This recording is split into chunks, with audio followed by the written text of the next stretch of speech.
We connected the property to see if we already had it, because if we already have it, what's the property score, what's the other information.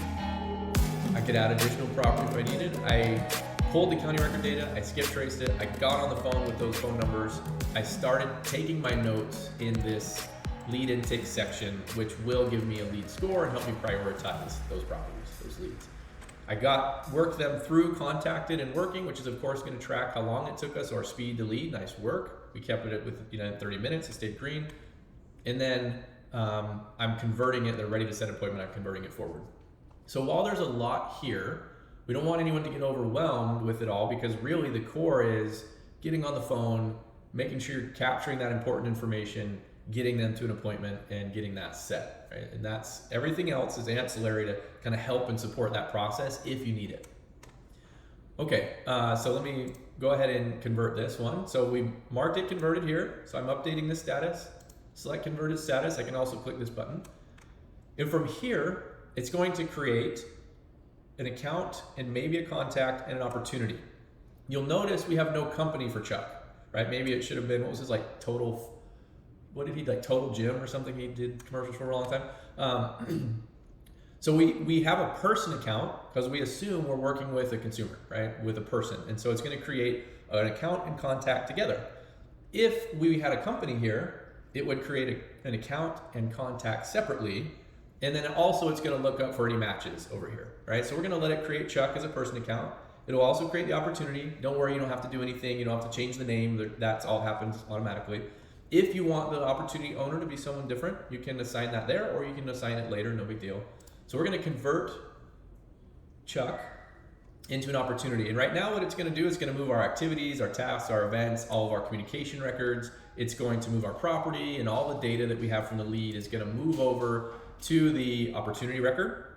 And it's going to set up for us to schedule an appointment. First, have your appointment status here, right? Where are we at with it? If it needed rescheduled, it would have gone here. Now, this one knows it didn't because it's got one scheduled. And I can say, hey, it's confirmed. I've talked to Chuck and Mary. I've talked to the acquisition agent. So we're all good. All right, so that's good there. And then let's get into the acquisition piece of it. And maybe I'm a little ahead of myself. Maybe I'll do a quick refresher since for those acquisition agents that may not have gone through the lead record, let's walk through our opportunity stages and a little bit of what's on this opportunity record. So again, you've got what's called guidance for success in the top, right? And your team could turn this off if they want to. You can also change these stages. Again, we have maps to take these stages from yours to our original ones for automations and journeys. But we start with nurturing. It starts here. It doesn't have to be linear because from any of these stages, you may drop it back to nurturing and kind of need to restart the process, reschedule an appointment, have it renegotiate, all of those things. So let's say if we're in scheduling, then we want to make sure we know who the agent is. We want to make sure we have the comments in line and are we going on site? Are we in person? What are we doing? Next is the appointment. Right, we want to prepare for the appointment. We want to have comps, ARV, what we can offer, what the rehab level is. We want to grab a thumbnail on that appointment, which means just grab your photos, of course, right? If we can get photos. Then we're negotiating. We assume that on the appointment, we made an offer. Whether it's verbal or written or through DocuSign, which will show, we assume that the offer has been given of some sort. And so what is that offer record? What's the amount, the close date, any of those things that we've given? We want to make sure that's tracked. Under contract, we gave an offer and they signed, right? Maybe it depends on how you look at this. If you're a title attorney state, then maybe this is an LOI sign, or maybe this is, hey, after it's gone through attorneys and been signed and countersigned, then we're under contract. And we just, again, want to know the information on that. And we also want to know who's our disposition agent and transaction coordinator on this so they can get notified and start working the file also. So we've got it under contract, and then it's improving. Are we flipping it? Are we adding any value? Are we doing anything to it? And then marketing, right? So we've got under contract, we're looking at our buyers list, we're getting it out on the market, whether that's on or off market, and then closing and close. Keep in mind, the opportunity is the central financial hub of Salesforce. So transactions, which come next, are children of the opportunity. So everything rolls up here. So the opportunity stages are kind of a grand view of everything that's going to happen on those transactions, even if it's multiple properties attached. You could have multiple properties here. Maybe this is an investor and they're divesting their portfolio and you're picking up 5 properties in one acquisition, which we had happen fairly often actually, and many do.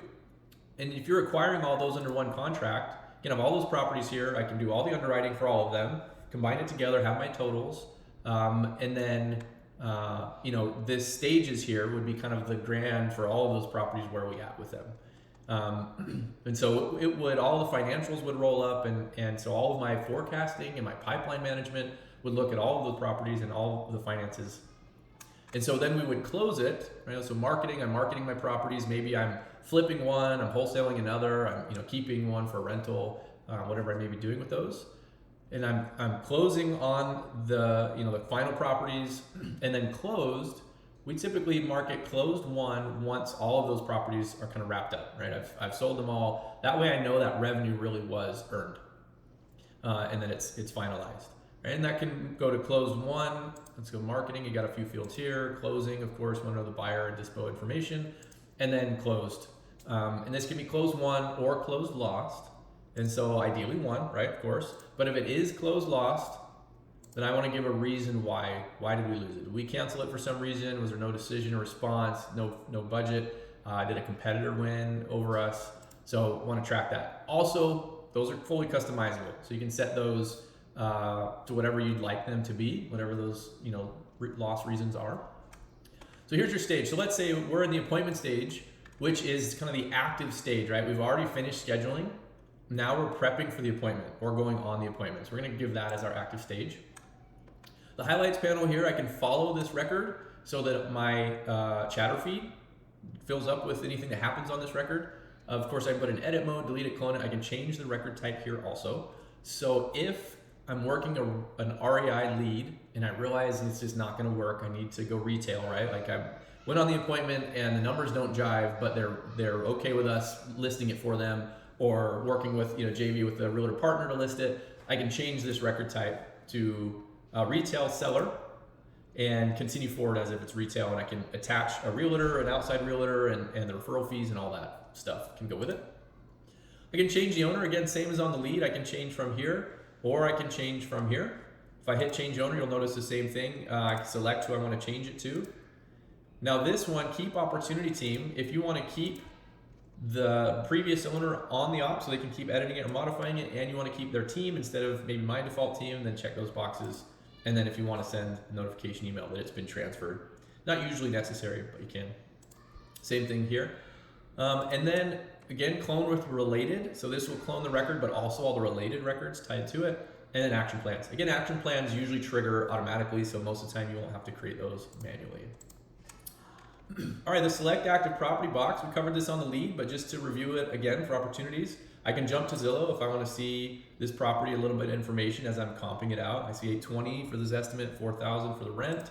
So that helps give me a ballpark idea of where we're at with it. I can pull county record data again. Maybe this has been sitting here for 3 months. We've been trying to get it and just stalled out, and I want to pull fresh data. So I can retrieve property data from here, and that's going to pull back any information that I need to grab. If I need to attach another property, as discussed, I can grab one from my existing database or add a new one there. And then I have all my activities across the middle here. So calling, texting, email, call logs, tasks. Calling, you'll notice, so we don't have the phone turned on, but when the phone is active, this will be click to dial. So I can just click the number and it's going to pop open the soft phone over here, and it will either automatically call out or give you the option to call or text depending on your provider and what your settings are. And I can also identify these numbers, right, as decision maker or not here. And then I can also see my opportunity contacts. So if there are additional contacts that were created on this opportunity, right, we've got Chuck and Mary both, and they've got information, contact info that I can see theirs also, which is really nice because I may have, the primary, and then maybe I've got an attorney involved or agents or anyone else, so I can have all those contacts available to reach out to and click to dial and track those just the same. To SMS, if I want to be able to send a message, depending on whether I'm using 360 or a smartphone or dial pad or something else, then I can have a SMS conversation as long as that's activated on the record. Send an email, I can either email Chuck or Mary or their attorney or whoever I need to from here. Logging a call, if we're in the acquisition process and maybe we want to just track some of our analysis data.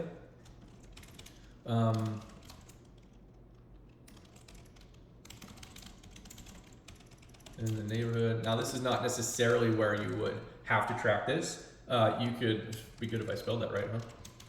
This is just if you wanted to create this as kind of a log, you could always add it to notes. You can also add it in some other places. There are some note fields in here, I'll show you in a second. We're just gonna put that in here so we have that call log. And that's gonna track over. The call logs would typically be like I had a phone call, maybe on my mobile device or something else that's not already tracked in the system, but I can also track some notes in there. If I wanted to add a task for myself to perform the analysis, don't forget to check comps in MLS. I could add that. Maybe I want to say I need to do this tomorrow. I didn't get to it today. Let's add a reminder for tomorrow. Let's say, you know, not at 12:30 a.m. ideally. Let's say tomorrow at 10 a.m. All right, so now it's going to hit my to-do list. Tomorrow it's going to pop up. Hey, don't forget to run that comp. You've got an appointment on the 15th. Don't forget to start doing that analysis for Chuck on the property. And that would be, you know, most likely the acquisition agent, of course, right? That's doing that. Or if you've got a deal desk, or you have underwriters, or a scrubber that's maybe prepping that for you. Same thing. Either the lead manager could have created that task for them, or you know, if they were added to the team as the underwriter, you can see that here. Then they could have set that task for themselves too, right? Of course.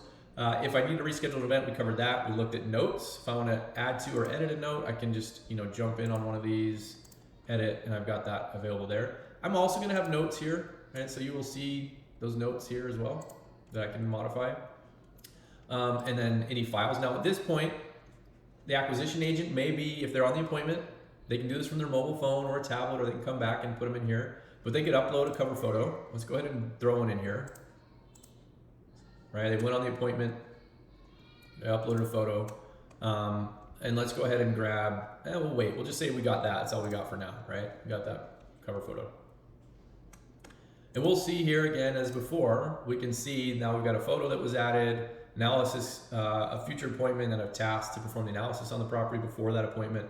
We can see all the history here, which is really nice. I could again summarize it if I need to. So I'm gonna jump into now probably the most important part in terms of business process on this page. The 80/20 CRM, we've done a ton to try and streamline the business process. Salesforce is an animal, right? It's a big platform. It can do a lot. And that can be really intimidating for people. And so we've actually done a lot of work, we've put in a lot of time and a lot of money to streamline the business process and simplify it even further. I should clarify, to take this huge capacity of things that Salesforce can do and clean it up and straighten it out and try and simplify it as best as we can. There's always more that can be done to simplify. You can always take a lot of that capability out, right? And just remove it completely. And that would, of course, simplify. But I think the real the real beauty of a brilliant design, or you know, the real, let me pause this. I can't. In our opinion, the most beautiful designs are ones, or most brilliant designs, or architected solutions, are ones that can take really complex and complicated processes and simplify them down. We're constantly trying to do that, trying to simplify. We know there's a lot going on here, but we're always trying to streamline the business process. So you notice on the lead, we have the lead intake form. It's where your notes go, right? It's a call script, it's color coordinated, icon based, quick cognition for your sales team, your agents. Now you as a manager may not have to worry about that section. You may not have to put data in that section. But for your team and those following those business processes, these are important pieces. And so let's run through the acquisition form here and what it has and what it can do for you. So first thing is your team. We know the lead manager that was automatically added. The underwriter, do you have one? So let's go ahead and say, you know, in this case, the same underwriter as the lead manager. And then the acquisition agent, and then if they had a status, so if I'm the acquisition agent, I may be, you know, underwriting approved, or maybe I'm still working on analysis and discovery, right? I mean, that's where I started. Maybe that's what I'm looking at. Like, I don't know yet what the property's worth. I want to make sure to prep for that appointment. So let's, as we work through here, I can toggle through. If I had multiple properties, I can toggle through each one, and I can underwrite each one of them independently. And then they'll sum together. I'll be able to see the totals, right? What's my total max allowable offer across all the properties? Most of the time, a lot of the time, it's just one property, so you don't have to worry about that. So the next thing is a rehab level. I can select a rehab level, right? Trying to simplify 1, 2, 3, 4, or 5. You as a team can identify what you want in those rehab levels, and you can change the labels of them too if you'd like. We have kind of what we use for a long time: basic, clean, and list. Right, it just needs a cleaning, and then we can get it out on the market, whether on or off market. Wholesale needs floors, carpet and paint, and then we can get it, retail it.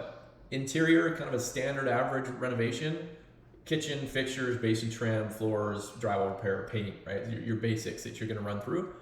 Next level would be, hey, we've got to do some exterior paint, landscaping, exterior doors, maybe cladding. And then 5 would be a full gut, right? We're going to maybe move walls, we're going to tear down drywall, we're going to renovate this thing to the hilt. Maybe it's really nasty, or we just know we need to do a lot with it. So each of those comes with its own scope out of the box, right? So it comes with those items predefined, and you'll see them automatically added. I can add or remove items as needed. So you're like, hey, you know what? I also need to do showers in each of the full bathrooms. And so I could say I'm going to do full tile showers, surrounds as well. The next thing is I can say, what level of rehab am I going to do, right? Most of the time you should say 100%, right? Let's assume that either if I'm wholesaling it, that the renovator is doing 100%, or if I'm flipping it, I am. But in the event, like, hey, we actually only need to do like a 50% rental on this, right? Like, yeah, we've got all these scope items, but they're not full blown. Then you could do that. All right, let's just put this one at 100. So I set my scope, my condition and scope of work.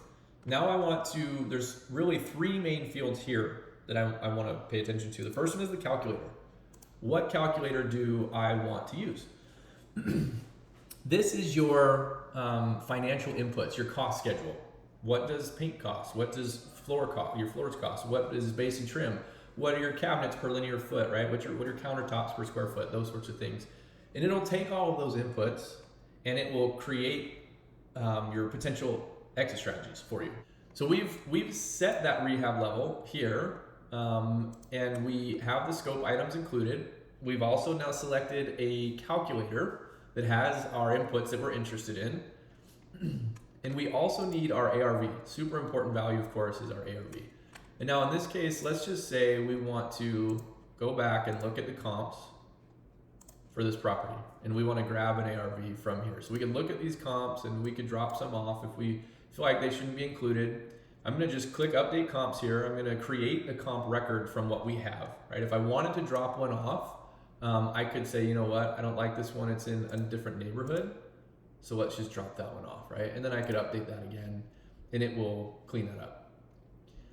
And so that will create a comp record for us. And if we're trying to get the ARV, now of course this is just going to give you a rough idea, give you a starting point.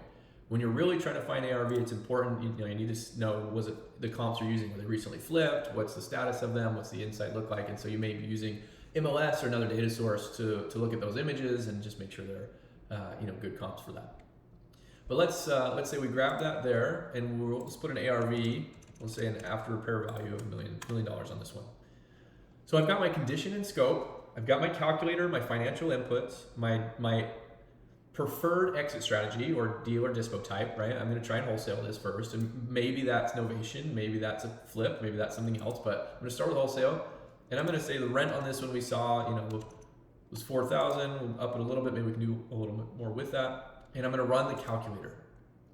This calculator is going to take the subject property and run takeoffs, right? Bed, bath count, roof squares, windows, how much linear feet of cabinets, and the square footage of countertops. Is going to approximate plumbing fixtures, electrical fixtures, all of those things, carpeted floor versus hard floor.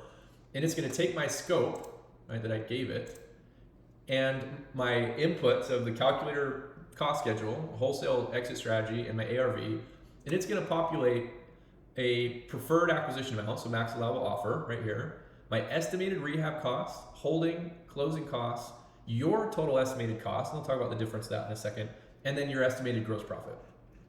Now, because this is a wholesale, the rehab, holding, and closing is for the buyer, right? So we're looking at what's their acquisition and retail closing costs, what is it going to cost them to rehab based on this scope of work, and then if they've got to hold it based on those same numbers we gave, what's the holding cost, right? Do we have tax amount in there? What's their holding on taxes?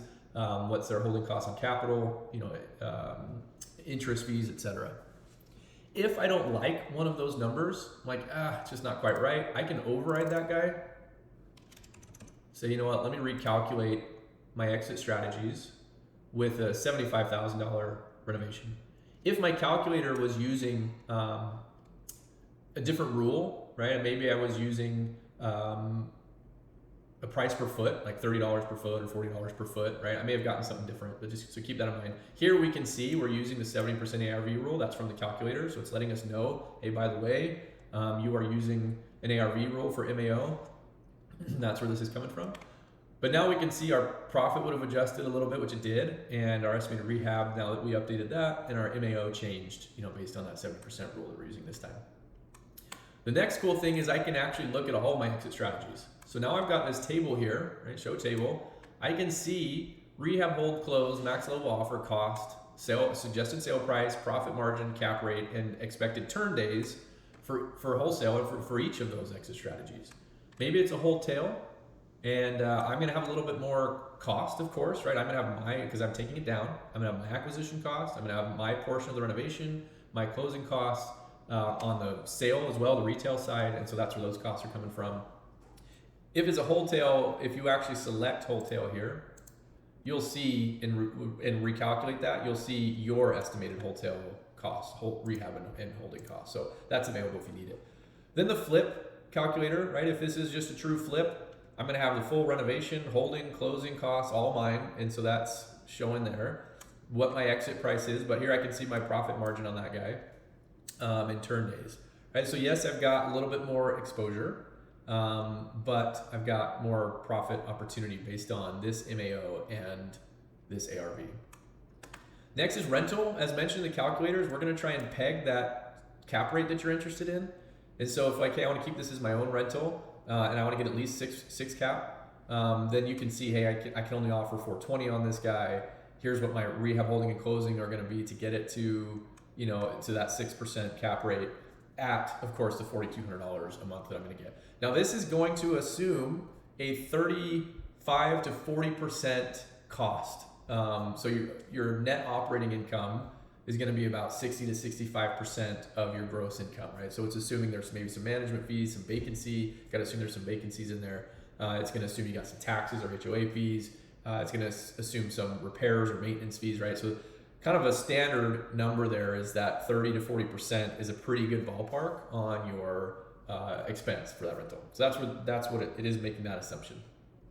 And then you've got these other options, right? Novation is here, turnkey rental. You'll see that this was like, hey, you can't make money on a turnkey on this guy. If you've got to get it to a 6 cap, then you got to get it for 420 and sell it for 504, and it's just not going to pan out with the repairs needed. So you can see right away that wouldn't work, most likely.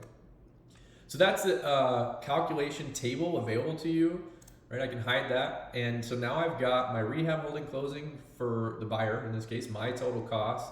If it's a double close, right, I'm gonna wholesale it, but I gotta take it down first, which is unfortunate, but happens. I can also approximate, I can put in a double close cost, or I can recalculate this guy, and it will approximate my double close based on those same calculator inputs I've given, right? So it's saying, hey, you're probably gonna spend about 18 grand if you double close it in closing costs, right? So that's included there. Then I've got my profit margin. It's 100%, right? In this case, because it's wholesale. And then I've got my estimated percent ARV is now 63%. Now this one, the reason it's lower than 70% is because that's including repairs, right? If I took just straight up percent of ARV, including the repairs, I'm at 63%. And an estimated rehab of $19 per foot. I'm at a 0.7 rent rule, not too bad, not great. And then I'm at a 4 cap, right? So at this acquisition price and these numbers, I'm at a 4.1 cap rate. And so you've got good details there to help you understand if this is a good deal, right? Is it gonna work, not gonna work? Underwriter commissions, we didn't put it in the calculator, but maybe they get something there. And we've got acquisition commissions. This is important. This feeds into your operating expenses, right? It's like, I get it, data entry sucks, but also like having bad numbers sucks too. And not knowing what your total expenses on a project sucks too. So being able to get it in there can definitely help, knowing what, okay, here's my gross profit, here's my, or here's my gross revenue, here's my cost of goods, that gives me this gross profit, here's my operating expenses, here's my operating profit, right? That's what I'm trying to get to. So I can have those there. At this point, right, if I know the disposition agent that I'm gonna run with or use, then I can select that. If I'm an underwriter, if I mark underwriting approved here, that is going to commit these numbers as my initial estimates, right? So important to know that. There's basically 3 sets of numbers we track. We track the initial estimate, which is, just, my first numbers, this is what I think is good for initial estimate. My current running estimates, which is, we found something else wrong with the property. Disposition agent realized I can't wholesale this, I gotta take it down, do something different. Any of those things, right, you're gonna have a current estimate going. And so marking that underwriting approved locks in your initial estimate. Everything else then becomes a current estimate until you're closed and you mark your finances as actuals. Then you get initial estimate, running estimate, and actuals, right, final numbers. So this is good. We want to, based on a typical 70% minus repairs, I'm going to offer $625 on this. And here is now where I can create the offer and contract, right? And this is going to tie into DocuSign or a contract solution and allow me to actually send out the offer. So I've done the underwriting, and now I want to put together an offer. Even if you just want to put together a verbal offer, that's fine. It's always good to say, hey, what do we think the initial numbers are? And I'm actually going to drop this. And let's start at 600. Right, and my close date, let's say I can close in 2 weeks. This is going to be a cash deal. Earnest money, I'm going to offer $5,000 in earnest. This is going to be cash, right? I'm going to give an inspection period of 5 days. It's going to say it expires in a couple of days. If I had additional contract terms, I could put them here.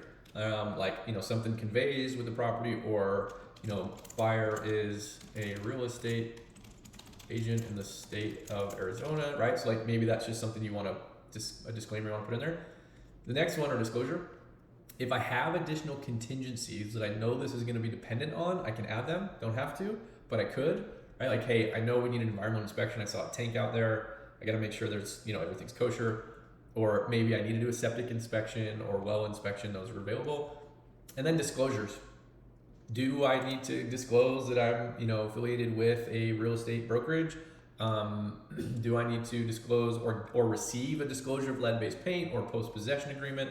So those are available just right on the acquisition process. You probably don't need them right up front. Transaction coordinators definitely need them, right? They have a lot of things, a lot of balls are juggling, a lot of things to keep track of. So the more we can give them to handle that transaction well, the better off they are, because then they can track the dates and the status of those items, right? So the next thing is acquirer. Who is going to acquire this property? Who's the signer, right? So we want this to be the signer on the contract from the acquisition company. Next thing is, who's the acquisition entity? If we have one set up, right?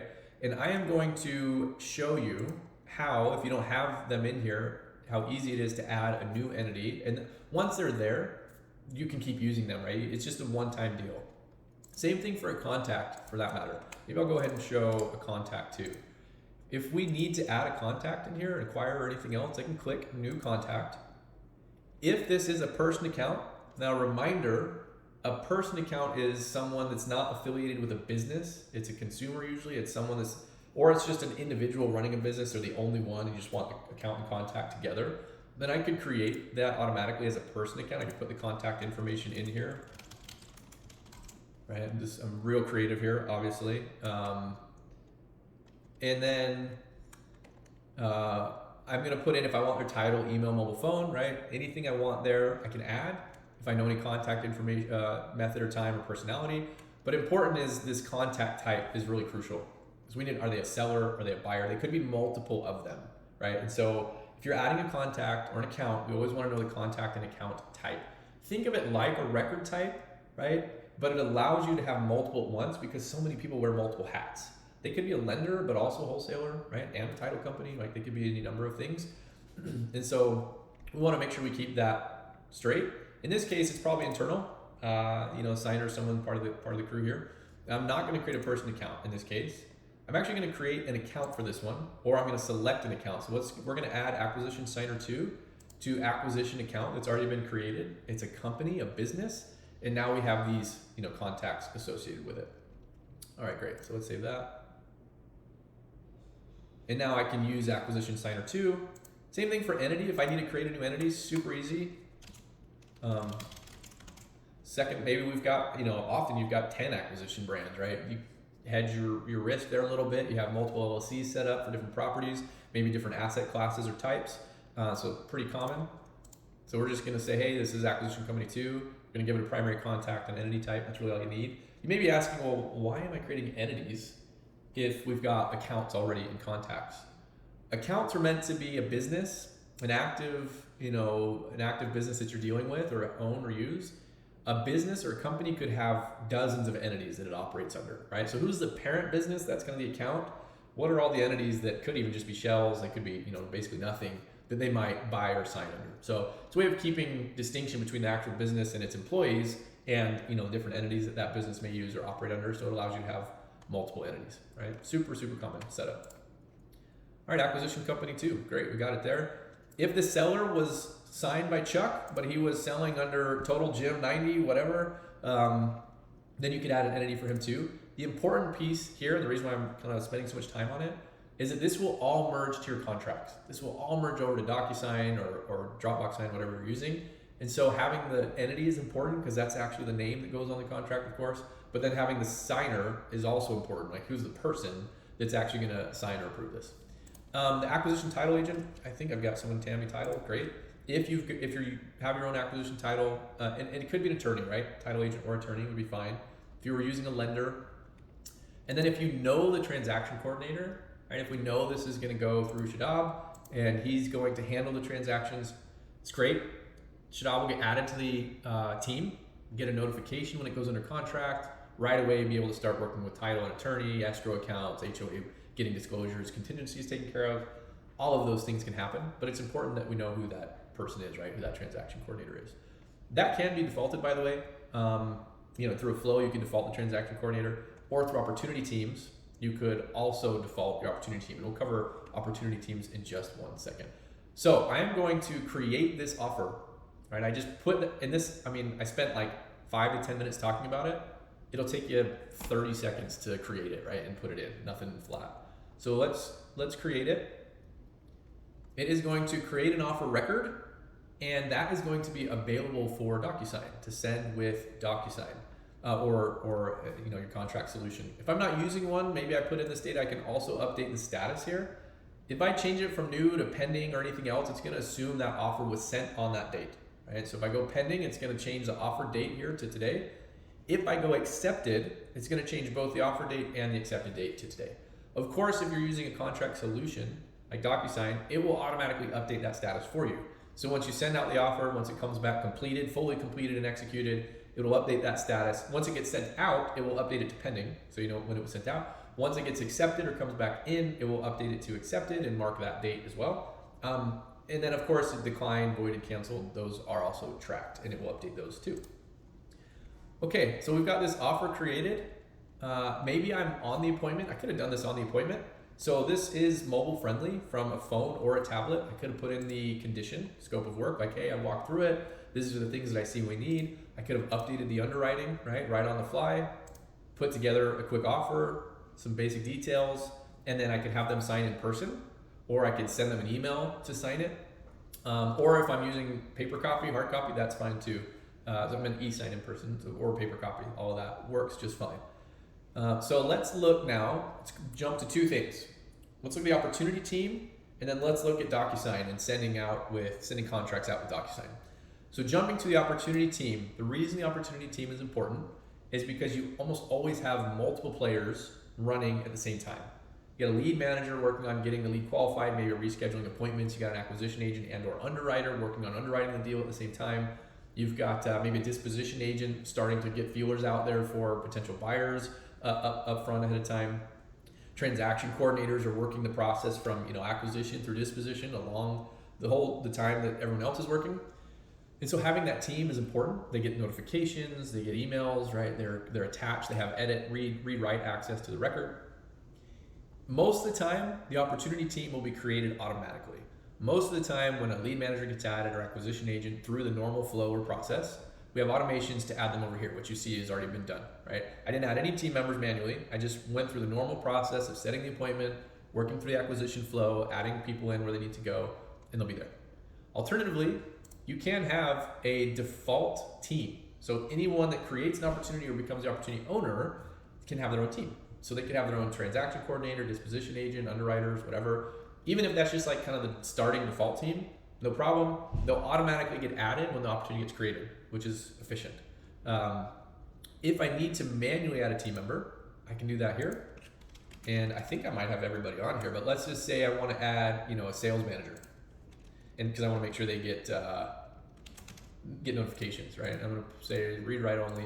Now, sales managers are going to have read write access regardless, right? If they're above me in the hierarchy or chain, then they'll be able to see and edit the records that I have access to naturally.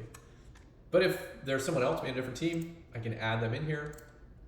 And now I can see my opportunity team here, lead manager acquisition. One thing to keep in mind on opportunity teams is that it's a Salesforce standard object, and each member can only have one role. So even though I believe I was added as both the lead manager and the underwriter, I can only keep one of those roles. So it is a little bit of a nuisance from the opportunity team, but it's because the opportunity team is meant to provide access to the data, the record. And since I already have access here, then it's just gonna keep me with that role. I'll still get the notifications that I need, so that's no problem. And on the record, the underwriter is there still. So commissions will still work, everything will work fine, just won't have that person duplicated on the team. And let's look at the acquisition, go back to the acquisition and say, hey, we had a great appointment. We got a good rehab scope.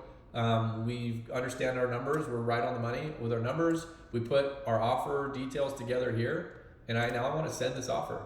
So I click that send button, and now I can select this template, right? It's going to give me all the different, what service you're using, what the template name is, and then what object it's attached to. And I'm going to click send. And this will open DocuSign, right? For me as the acquisition agent or whoever's sending the offer, deal desk, whoever's doing it, it's going to open DocuSign, and now I can make any modifications to recipients. I can change the document, right? So there's a document, there's a recipients. It's going to yell at me because I don't have an email address for them. I'm just going to keep going for now. You could change those. You could drop them off, modify the email. As long as they have an email in their contact, it will pull it in automatically. No big deal. So this one, I didn't save those fields that I put in, but they would be there, and they would merge in the data that we had on the record, right? And if it's a write back field, then the person signing can actually update that data, and it will write back to Salesforce. Not all of them are, some are formula fields, of course, but if it is a write back field, it will allow that to write back to Salesforce. So I'm just going to, for this one, I'm going to jump to the bottom, and this is not even where the signature would go. It would actually go up here on this one, more right here. I'm just going to put a signature and a date signed, even though it's not necessary. And I'm going to throw in a merge field here. Let's see if it'll let me this time. I don't know, because the account I'm attached to has other accounts, production Salesforce accounts attached to it. So let's see, where is it? There it is, property address. Let's just say we want to throw this one on here. Yeah, it's going to give me that grief. That's fine, no big deal. And I'm going to send it, right? I'm going to go ahead and send this one. Oh, really? You're going to tell me that? All right, so it won't let me send it because of the account I'm connected to. But you would send that, and let me do this. Let me just delete those off and replace them. I think I broke those signatures by placing merge fields that were not actually available. Don't worry, you won't have this problem. It's just part of being in a demo environment. Signed. Okay, send. Oh, at least one recipient. You're correct. Sorry. We do need the seller signature. And of course, I don't know why I'm even putting these on here, because I don't have emails for either of these people. But what we can do is it should yell at me and say, hey, you don't have an email, right? No contact info. No big deal. So what we can do is we can go into edit recipients from here. And I'm actually just going to drop off the second one so I don't have to deal with it. And here I'm going to put in an email. Put in my own, no big deal, needs to sign, done. And you'll see the blue fields dropped off because we no longer have that signer. Now let's send this guy. Excellent. And when I click back to record, it's going to go to the offer record that I sent with. And let me go ahead and show you the DocuSign layout here. Okay, so when I come back to the record, I can see that this was sent for signature. Right, sent, and unfortunately we're not going to see the status updates because I'm connected to a test demo account, so I'm not going to see those. But you would see this would go pending, and then when it's signed, so let me go ahead and sign this. I should have received it still.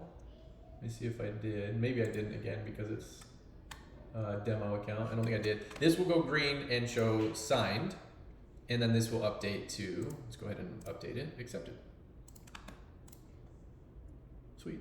That file will write back here, and you'll have, you know, your information stamped there. So that is sending the offer through DocuSign. So we went through on the opportunity, we set the appointment, right? Assign it to our acquisition agent or field agent. They work through the condition or scope, the underwriting, and created an offer and sent the contract from here. Pretty smooth and streamlined there. They also are going to have tracking of all their activities, right? Anything that's happening there, and then they can also see events and tasks and activities on the right hand side here as well.